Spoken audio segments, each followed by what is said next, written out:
ചെറുക്കുന്ന RNA vaccine വികസിപ്പിച്ചതായി അവകാശപ്പെട്ട് Russia. ദേശീയ വാർത്താ ഏജൻസിയായ ടാസ് ആണ് ഈ വിവരം പുറത്തുവിട്ടിരിക്കുന്നത്. 2030 ആദ്യത്തോടെ വാക്സിൻ സൗജന്യമായി ജനങ്ങളിലേക്ക് എത്തിക്കുമെന്നാണ് ലഭിക്കുന്ന വിവരം.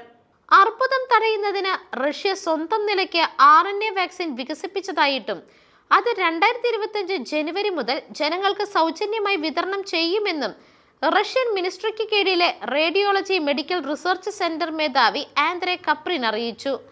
വാക്സിൻ ട്യൂമർ വളർച്ച തടയുന്നതിനോടൊപ്പം ശരീരത്തിന്റെ മറ്റു ഭാഗങ്ങളിലേക്ക് ക്യാൻസർ സെല്ലുകൾ പടരുന്നത് ഇല്ലാതാക്കുമെന്നും പ്രീ ക്ലിനിക്കൽ ടെസ്റ്റിൽ തെളിഞ്ഞുവെന്നും ഗമലയ ദേശീയ research centre of epidemiology and microbiology director വാർത്താ ഏജൻസിയോട് പ്രതികരിച്ചു. രാജ്യം ക്യാൻസർ വാക്സിൻ നിർമ്മിക്കുന്നതിന്റെ അവസാന ഘട്ടത്തിലാണ് എന്നാണ് വ്ളാഡിമിർ പുടിൻ ഈ വർഷമാദ്യം പ്രഖ്യാപിച്ചിരുന്നത്. US ഉൾപ്പെടെയുള്ള നിരവധി രാജ്യങ്ങൾ അർബുദം ചെറുക്കുന്ന വാക്സിൻ വികസിപ്പിക്കുന്ന പരീക്ഷണങ്ങളിലാണ്. News desk മെഗ്നവിഷൻ.